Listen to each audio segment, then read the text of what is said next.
full rock star treatment for Alexandr Wang, everyone. All right. So why don't we start out, backstage we were saying, one of the cool ways to think about this event is like, this room is actually full of people who are just like us, but when we were 18 or 20, or, there's some 16-year-olds in this audience, Let's jump to your story. I mean, it came up always really smart, like Math Olympiad, like jump us to, the Alex of that time. Like, what were you feeling? What were you thinking? And what drove you down this road? Yeah, well, I grew up in New Mexico, Los Alamos, New Mexico, which now Oppenheimer famous, but it really was the middle of nowhere. And I remember I did all these math competitions, all these computer science competitions, but then I knew I wanted to do really big things, and it was like not exactly clear how or what the exact paths to do that would be. And I had a friend who was really into programming, and after high school got an internship in the Valley. I think his first internship was at Palantir. And he was kind of this influence for me. And so after I finished high school, I ended up working at Quora here in Silicon Valley. And then I worked there for a year. I took a gap year to work there. And then I went to MIT. And I was 19 when I worked at Quora. I was 18 when I went to MIT. And I was 19 when I started Scale. And I remember this period from like 17 to 19. It was, I felt like I was constantly changing, like, exactly what I want to do was constantly changing. I was learning so much just from the people around me, and it was just like, I felt like I was drinking from the fire hose pretty constantly during that time. I would definitely recommend, the two things that were really important. One is, I think working at a company was really valuable because, like, I think from the outside in, you have no idea how companies work. You have no idea what it looks like to actually build something. You have no idea what it looks like to iterate on something. You have no idea what it looks like for groups of people to make decisions. And so I thought that was really important. And then going to school at MIT was actually really important because it just gave me a lot of opportunity to explore what was interesting. And so it was at MIT that I started training my first models, and that I played around with TensorFlow, which had just come out that year at MIT, and where I ultimately came up with the idea of Scale. And then after 1 year of MIT, I applied to YC. It felt like kind of like a miracle to get in at that time. And YC was really critical to my entrepreneurial journey. I don't think, YC is this amazing blend of, they're very supportive and they obviously want you to succeed, but they also give it to you very real and they tell you when you're being a dumbass, which I think is, that's what we all need in life. So yeah, that was, I think, the story till then I was 19, started Scale, and the rest is history. I guess you work with Jared Friedman at the time, and you came in with actually a very different idea than what ended up becoming Scale. Yeah, so we wanted to build an AI agent, funnily enough, to help people get medical care, and it was it was a great example of an idea that I think will ultimately exist. I think we're even seeing it now. AI agents to help people get medical care are very real, but it was the wrong timing, and we worked on it for about a month or two before Jared pulled us aside and we're like, guys, I don't know if this is going to go anywhere. And that's exactly what we needed to hear. And it was at that time when I had studied AI at MIT, I had trained models, and we sort of went back to the drawing board, thought deeply about where the opportunity was, and came up with Scale. I guess selling data at the time, large language models were had not really come to the fore yet, but self-driving cars were sort of coming up, and computer vision suddenly became, so that was sort of the first market, is that right?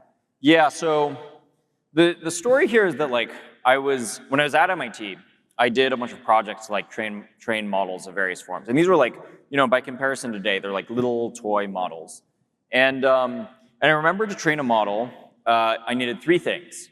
I needed a GCP account, I needed an account on some cloud service to get compute. I needed the code to run, to actually train the model, and I needed data. I needed a data set.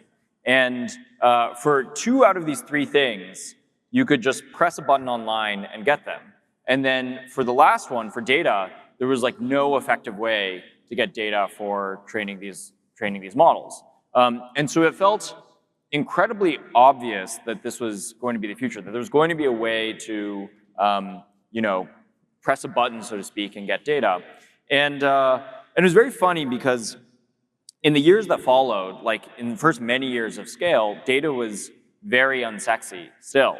Every time we would go out to fundraise, even though our numbers were great and we had great revenue, VCs and investors would always be very skeptical. They'd be like, oh, I don't know if this is a good business. Does this have longevity? Is this durable? It was really weird to me, but none of the investors had ever trained a model, so I guess they didn't really get it. Fast forward to today, we managed to raise money, we managed to keep going, managed to keep growing the business, but the very same investors who passed on us and were very dour on the potential of AI are writing think pieces today about how data is so critical and is one of the biggest business opportunities in AI. So it's very funny to see that whole thing come full circle. I mean, it seems like that's actually a real good case study in first principles thinking, right? Like you can't start a company by opening the pages of the Wall Street Journal and saying, well, this data's hot, like we're gonna go work on that. You literally couldn't have started scale that way. You had to start from like simple statements that are about the world that you know to be true, and then sort of building something for that. Yeah, I think the key thing is you need to develop conviction in a set of beliefs that nobody else agrees with. Like I think if you look at all the most successful companies in the world, they were started at a time long before the sort of like core idea was popular. And they work on that, they toil in obscurity for years and years before the idea or the space or the concept of the business becomes consensus. And the only way you're going to be successful is if you're able to identify these truths about the world early, long before everyone else. And I think that one of the most surprising things, scale, we've been working on AI for a decade, you can't base your business decisions based on what everyone else is saying around you. Like if you go too much with the herd, you will get immensely confused and you will end up nowhere. And so you have to develop your own compass of what you think the future is going to look like, because everyone else will just confuse you. It seems like one of the things you got incredibly great at was, you start with this kernel of like, we believe X and nobody else believes it, but then the mechanics of building the business are talking to investors and convincing them and not letting them demoralize you, talking to customers who, should just get it, and then especially like convincing people to come work for you. Yeah, I think that these early mechanics of building a company, these are things that I think you might have some predisposition to be good at, but nobody is good at starting a company when they start a company. And I remember talking to a lot of the investors who I met very early on, and they, a lot of them would say you just grew so quickly and you changed so quickly, and I didn't see it at the time. And I think that's probably true for literally everyone who starts a company. Nobody is good at something they've never done before, right? And so I think for all entrepreneurs, you start out pretty shitty at everything, and the whole game is, how do you develop yourself to continuously improve, to get better, and learn quickly? Backstage, we were talking about, this is actually a really lucky time to start a company because, obviously you can come do YC. The people in this room have each other, which is kind of wild. But not only that, now you have ideally a personal AI that's going to tell you, hey, these are some ways to do it. Do you think that would have helped you, accelerate even faster? What do you think it's like to start a company today with AI, in the age of AI? Yeah. I really think we're at this amazing moment in the world where the bottleneck is not the progress of the AI models. The bottleneck is diffusing that through the rest of the world and helping the world adapt to this amazing technology that already exists. I think if the models didn't improve at all from today, there would still be decades and decades of total upheaval and change in the economy and how the world operates, and and everything around us. And so I think it's, as a result, it's like one of the most incredible, it's probably a like once in a civilization opportunity to be a dreamer and to have a vision and to have ambition and to impose a view of how the future world should look by building something amazing. One of the things that we were chatting about, backstage is, when I started Scale, or 10 years ago, if you started a company, you had to be, it was like David versus Goliath, and you had to be clever, and you had to find like an angle into the market, and you had to sort of like, figure out a way to compete, even though you had much fewer resources. And now I actually think with the power of agents and AI broadly speaking, it's much closer to Goliath versus Goliath. Like I think, but maybe the startup is like a mecha Goliath that is like vastly enhanced by the power of agents and AI, and the large companies are the sort of like more traditional Goliath, so to speak. But I think that startups now, like if you properly embrace AI agents and figure out the way to leverage their strengths in the most like ambitious ways, you can easily outcompete incumbents. So let's talk about superintelligence, because that's even in the name of your lab.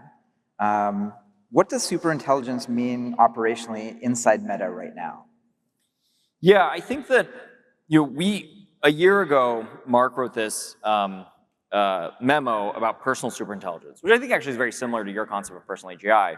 But we believe that everybody in the world, all the billions of people in the world, are going to have a superintelligence that is adapted and tailored to them, that enables them to accomplish their goals, knows their context, and ultimately is an expander of their own agency. Like I think the thing that we think a lot about is agency expansion. How do we help people accomplish things that they couldn't have ever dreamed of before? And what would everyone in the world do if everything was just easy?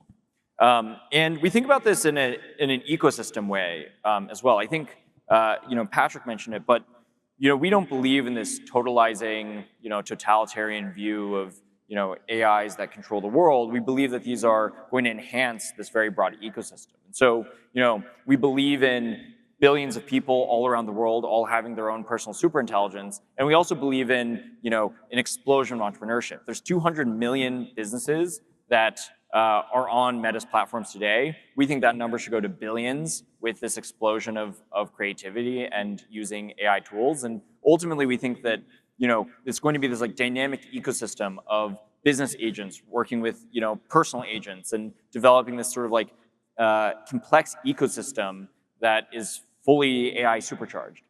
So I was really psyched to see Meta Spark 1.1. My OpenClaw absolutely loved it.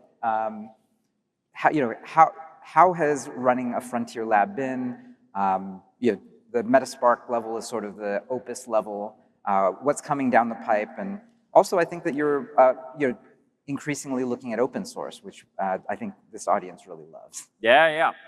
So I think it was, it's been, I've been at Meta for about a year now, and it's been quite a year. I think, getting in and, Meta, we've talked about it publicly, like Llama 4 wasn't on the trajectory that was needed for Meta. And so I got in there and we kind of did a zero-based build of how do you, build an entire frontier lab, in some ways kind of from scratch, obviously using a lot of what we had, and move as quickly as possible. And so within 9 months of that moment, we launched MuSpark 1, and then 2 months later, we launched MuseImage and MuSpark 1.1.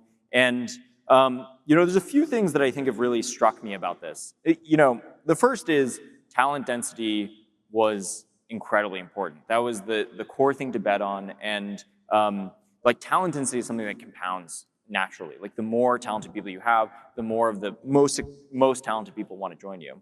And I think it's kind of amazing to see on the inside, but frontier AI work is research. Like it is scientific work. We're exploring what can you do with these models? How can you push these models? What are the reaches of what can be accomplished with these models, which requires a totally different mindset and operating model than existed for internet companies or internet products and whatnot. There's a lot more about experimentation, about science, about scaling. And everything ultimately is about how do you develop a lab, an operating model, a system that will just be able to compound with all of the exponential growth that will happen in the ecosystem, both the exponential growth in capabilities, the exponential growth in compute, the exponential growth in adoption and usage. Like these are all, we are on this like very, very steep exponent across maybe every dimension of the ecosystem. And it's important to develop like an organism, that's how you think about the lab, that is able to sort of grow with that. It's been very exciting, and we're going to be shipping a lot more. So I think we just launched MuseSpark 1.1, which was a great model. We're going to continue to have updates on the MuseSpark line. We'll also have bigger models on the way that I think will be much more competitive with even the very best models that are out there today. We're going to be launching a harness soon, and have been working on a harness to help empower all the developers and agentic developers out there. And then we're also, as you mentioned, we're working on open source models. And we want to, kind of as I described before, like we believe in a decentralized world of AI capability and progress and development. Like we want to empower the broader ecosystem and everyone in the world to be able to build and develop using this technology. And so we have a lot of exciting things on the way, and I think we want to empower the ecosystem and developers as much as humanly possible. I mean, it sounds like one of the ways, I mean, certainly when I was using MuseSpark with my OpenClaw, like it became clear that it was as good as Opus, especially for that sort of agentic flow with skill files, but it was like 8x cheaper actually. Yes. Well, I think this goes to it. Like we don't believe in a world where these models are so expensive that they get rationed only for the most wealthy of developers and companies. It's important for everyone to be able to use the technology to and to build whatever they want to build with it. And I think that we take a view. I think the best AI products haven't even been developed yet. If you look at the AI ecosystem and everything that's happened, like every wave is 10 times bigger than the past wave. So, when I started Scale, the first wave was maybe self-driving cars.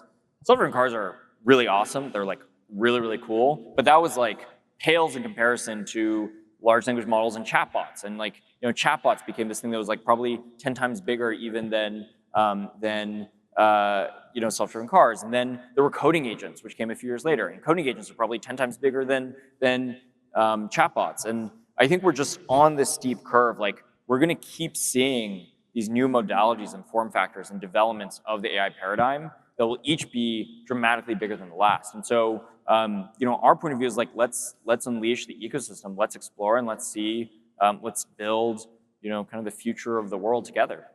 So what's the best way to actually take advantage of the coding model for MuseSpark? It's open code, right? Yeah, today, the easiest way is to use open code. We have like onboarding on the website, and then soon we'll have a harness of our own. And ultimately, I think we want great models that plug into all of the available harnesses and empower as much, sort of combinatorial innovation in the ecosystem as possible. Yeah, I know the harness is, under wrap still, but like, can you tease us with, I mean, I still use OpenClaw, I still use Hermes Agent. It's, these things are, I call them Ferraris that break down on the side of the road all the time. Like, is this a Ferrari that won't break down? Like, tease us a little bit. Yeah, hopefully it doesn't break down. I mean, I think we're really focused on speed. I think speed is, for anyone that uses these tools, speed is probably one of the most critical things. I think also reliability, like you mentioned, we want to be extremely reliable.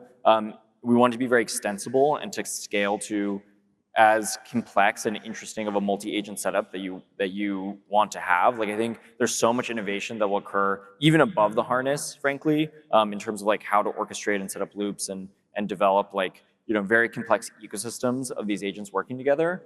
We want to be really extensible and ultimately we want to just empower people to harness this technology because harness. No pun, actually pun not intended, but there's like, I truly believe these models are already just incredibly powerful. Like they should be so powerful to fuel, many, many points of expansion of GDP growth. And I think it's like up to smart people with vision and ambition to make all that happen. Let's see. So one question. I mean, when you look back on the decade, what do you think they'll say was obvious in hindsight about AI that people are just missing in real time right now?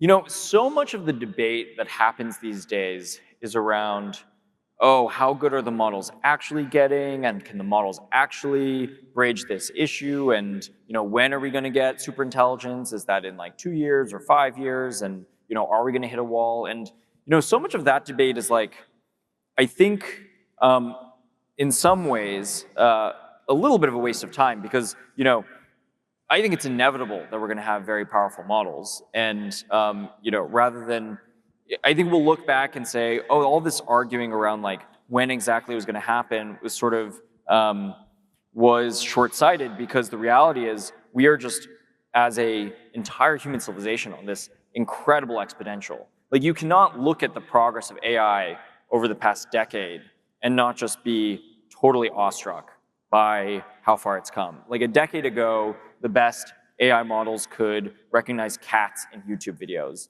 And now, we're talking to, a digital god that can, I mean, we've all seen some of the hacks and some of the things these systems are capable of. And you just can't help but be awestruck. And I think this trend will just continue. Like, these models are going to become more and more powerful. And so I think a decade looking back, it'll be obvious that intelligence became abundant and that agency became abundant. Like, the current trends we're on are just going to keep continuing. And this will be very strange. I mean, I think for the history of humanity, groups of smart people getting together towards a shared goal was the bottleneck of progress. The United States of America, in some sense, was an example of this. Like, the United States of America is formed from a group of very smart people getting together and having a vision for the future that they wanted to enact. And that's the story of nearly every company in America, and it's the story of every YC company.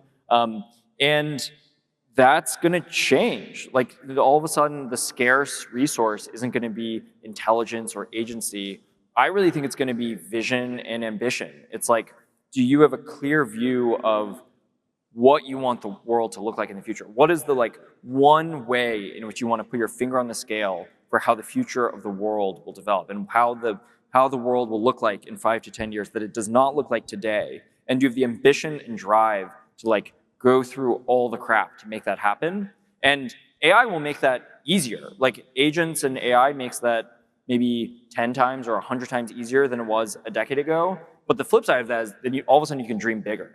Like, I think, and the world is like, there's so many things that need to evolve for us to be able to fully embrace this technology. The world is like really just, barely even ready for this technology today. And I think, as a builder, we have a responsibility to prepare the world, right? Like, we have to help enterprises and governments, to adapt to this new technology. We have to help figure out how we secure the world from a biosecurity perspective or a cybersecurity perspective. We have to figure out how we're going to manage all these risks that we see with this new technology. But on the flip side, it's also the time of unprecedented opportunity for humans. Like, we can develop new sciences. We can solve problems in health and biology that have been forever unsolved. We can build new businesses that you couldn't have even imagined before. There's new creative opportunities that couldn't have existed before. So it's just this incredible cradle of opportunity and risks that I think makes it no better time to be someone who's a builder and has a strong view of how the world should change. Do you think the path has changed? I mean, one of the things I saw, I think Stanford, the amount of computer science majors actually dropped by some double-digit percentage. So people sort of worried, which is sort of insane to me. You still sort of need those skills to even create agents that are that good. Maybe that won't be true. I'm not really sure. How, have you changed? What would you say to people in this audience right now? This is sort of a real question that people are sort of facing. Should they become more word cell and less shape rotator? What's the move? And has that changed the kind of people you're looking to hire, and how you manage your teams right now at Meta?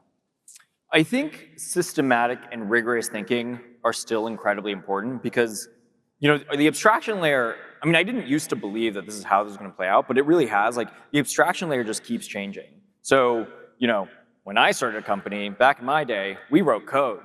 And, and now, I'm sure nobody here writes code anymore. That's ridiculous. But now it's about how do you orchestrate the agents together? And then it's like, how do you develop these organizations of agents? Like, how do you get like 1 million agents to work together well? And then it'll be, how do you get like 1 trillion agents to work together well? Like, I think that there's going to be this continued need to figure out how you structure workflows at the abstraction layer that we're going to be operating at. And that form of like rigorous systematic thinking, I mean, traditionally the way this would work, like in my era of starting companies, is you would start by writing code, and then you would have organizations of humans, and you'd figure out how to organize those humans. And that required systems thinking. And now maybe it's like much closer to first you orchestrate the agent, then you figure out how to orchestrate like these armies of agents. But I think systems thinking is never going to go out of style. So I think it's definitely a mistake to go all in on word cell. Like, I think you need to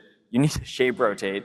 But then I think the sort of like much more of, I think, what's necessary going into the future is having a deeper sort of compass and philosophical view on how the world should develop. Because I think there are many, many lessons from human history around how we think civilization can go through this period. And so, humanity will change more in the next decade than it has in the past 100 years, probably. And so I think like the imperative for us to have positive visions for that and have coherent articulations of how that should develop are more important than ever. Let's get a little more concrete. I mean, one of the things I'm curious about is like, are there sort of applications of AI that you're seeing among your friends or internal to Meta that you can talk about that are, there's sort of obvious near term, maybe people haven't figured out yet? I mean, give us some alpha. I mean, I think there's still just like astronomical opportunity in agentic looping and figuring out how you develop systems that enable you to spend like 1,000x more or 1 millionx more on tokens to drive an outcome in a continuous feedback loop. Like, if you think about most companies are just these like large-scale feedback loops where humans are operating each of the edges. Like, companies, they get customers and they figure out how to make those customers happier. And if the customers are happier, then they spend more. And if they spend more, then you can hire more people who can then go figure out how to get more customers and make those customers happier. And that's like this, that in some sense is the feedback loop of every startup or every business. And within that, there are micro feedback loops that exist. And I think developing agentic systems that can operate and optimize these feedback loops there's like just huge amounts of alpha there. Like, I think we've seen internally at Meta cases where if you can develop the right agentic loop and you have the right eval or the right metric for the agents to optimize, you can have a swarm of agents accomplish more than like a team of 100 engineers in, very, very handily, actually, very, very easily. And so I think figuring out what the world looks like with lots of sort of this like, these agentic coordination problems, I think that is like one of the most interesting problems today. So mechanically speaking, I mean, markdown files, cron jobs, is it that, and then basically pointing the agent at enough data so that it can figure something out that, maybe isn't in distribution. Yeah, I think like figuring out, mechanically figuring out what the metric is, and then it just comes down to skills, markdown files, cron jobs. /goal. Yeah, /goal. Like, I think it's always funny how mundane everything is once you really dig into it. But so it's not magic, I mean, some people put a lot of magic. There's like some LinkedIn threads out there about some magic stuff. Top advice: ignore LinkedIn. Hey, LinkedIn is where you get customers.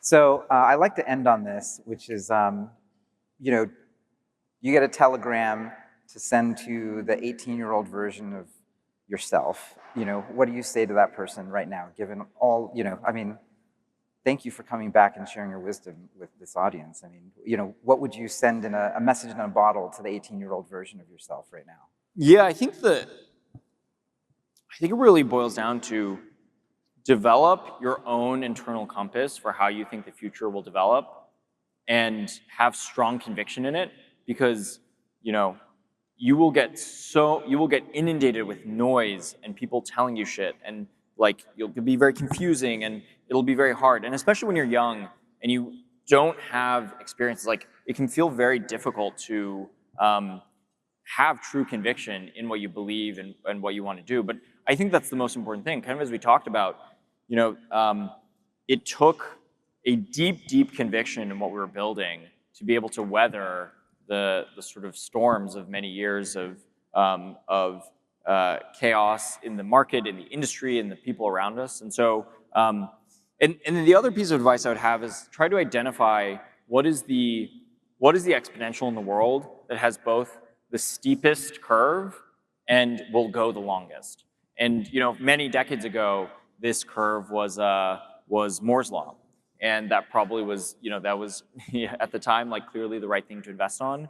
I think right now it's AI progress, but there will be more of these very steep curves in the future, and it's fine if these curves start. The starting point is very boring, or like it doesn't even seem that interesting. Like when I started working on scale, we had cat detectors in YouTube videos, and that felt, it's hard to explain the story that that's like the most important technology of our time, but it was on just this like unbelievable exponential.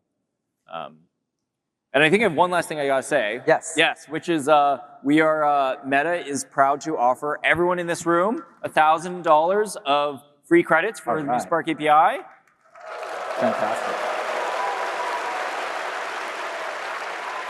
And and we're going to keep making the models better. And right now, MuseSpark is, I think, 8x cheaper than Opus. So if you convert that to Opus dollars, it's a lot more. But no, everyone here will work to get everyone the details on how to get these credits. And we're really excited to see what everyone builds. Alexandr Wang, everyone.